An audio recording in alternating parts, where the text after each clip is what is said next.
మహాభారతంలో క్షత్రియ ధర్మాన్ని నిర్వర్తించినటువంటి పంచ పాండవుల గురించి మనందరికీ తెలుసు.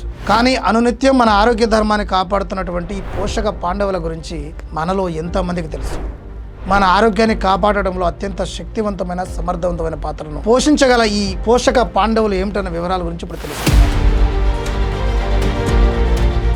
మనం తీసుకునే ఆహారంలో పంచ పాండవుల లాగా 5 ముఖ్యమైనటువంటి పోషకాలు ఉన్నాయి. మన బాడీలో ఉండేటువంటి ఫ్యాట్ను ధర్మరాజు అనుకుందాం, కార్బోహైడ్రేట్ను భీముడు అనుకుంటే, ప్రోటీన్ను అర్జునుడు, విటమిన్స్ అండ్ మినరల్స్ నకుల సహదేవులు అన్నమాట. పాండవులు ఉన్నారు, మరి కౌరవులు ఎవరనేది మీకు ఇప్పుడు డౌట్ కదా.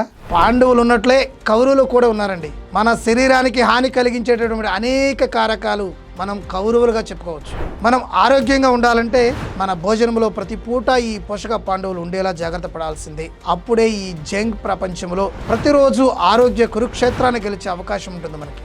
ఈ పోషక పాండవుల్లో పెద్దవాడిగా మనం చెప్పుకుంటున్నటువంటి ఫ్యాట్స్ మన శరీరానికి అనేక విధాలుగా సహకరిస్తూ ఉంటాయి.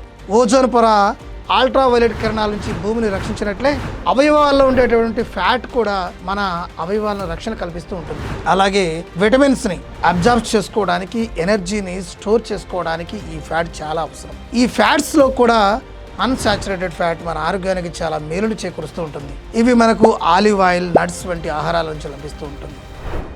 పాండవ ద్వితీయుడు మహాబలుడైన భీముడిని కార్బోహైడ్రేట్స్తో పోల్చవచ్చు. ఇది మన శరీరానికి శక్తినిస్తుంది. ఇంకా వివరంగా చెప్పాలంటే ఈ కార్బోహైడ్రేట్లు మన శరీరం సక్రమంగా నడవడానికి ఉపయోగపడే ఇంధనం లాంటిది. ఓట్స్, బ్రౌన్ రైస్ వంటి ధాన్యాలలో ఉండేటువంటి కాంప్లెక్స్ కార్బోహైడ్రేట్లు మనకు చాలా మంచి చేస్తాయి. కాబట్టి మనం బలంగా ఉండాలంటే మన డైట్లో భీముడు అంటే కార్బోహైడ్రేట్స్ ఉండేలా జాగ్రత్త పడాల్సిన అవసరం అయితే ఉంది. అలాగే పాండవ మధ్యముడు పరాక్రమ సూర్యుడైనటువంటి అర్జునుడి విషయానికి వద్దాం. అర్జునుడిని మనం ప్రోటీన్స్తో పోల్చవచ్చు. ఇవి మనకు అవసరమైన ఎంజైమ్స్, హార్మోన్స్ తయారవ్వడానికి, అలాగే మన శరీరం రకరకాల సమస్యల నుంచి రికవరీ అవ్వడానికి సహాయపడుతూ ఉంటుంది. ఈ ప్రోటీన్స్ లేకపోతే మన బాడీ మజిల్స్ని బిల్డ్ చేసుకోలేదు. గుడ్లు, అట్లానే చికెన్, డైరీ ఉత్పత్తులు, బీన్స్, పన్నీర్ వంటి ఆహారాలలో ఈ ప్రోటీన్ పుష్కలంగా లభిస్తూ ఉంటుంది. కాబట్టి మనం ఆరోగ్యంగా ఉండాలంటే మన ప్లేట్లలో అర్జునుడు లాంటి ప్రోటీన్ ఉండాల్సిందే.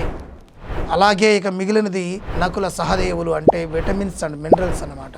కండరాల నిర్మాణం, ఎముకల నిర్మాణంతో పాటు రోగ నిరోధక శక్తిని బలోపేతం చేయడంలో కూడా ఇది నిర్ణయాత్మక పాత్రను పోషిస్తూ ఉంటాయి. ఇవి మహాభారతంలో పాండవులు, కౌరవుల గురించి ఇంత మాట్లాడుకున్నాం. మరి విధాత అయినటువంటి కృష్ణుడి గురించి మాట్లాడుకోకపోతే ఎలా?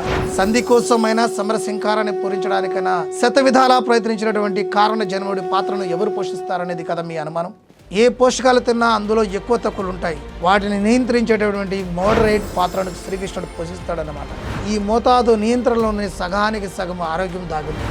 ఇవండి ఆహార భారతంలో పోషక పాండవుల గురించి ముఖ్యమైన సమాచారం. ఈ ఆహారాన్ని అలవాటుగా చేసుకుందాం. అనారోగ్యాలపై తిరుగులేని పోరాటం చేద్దాం. Thank you.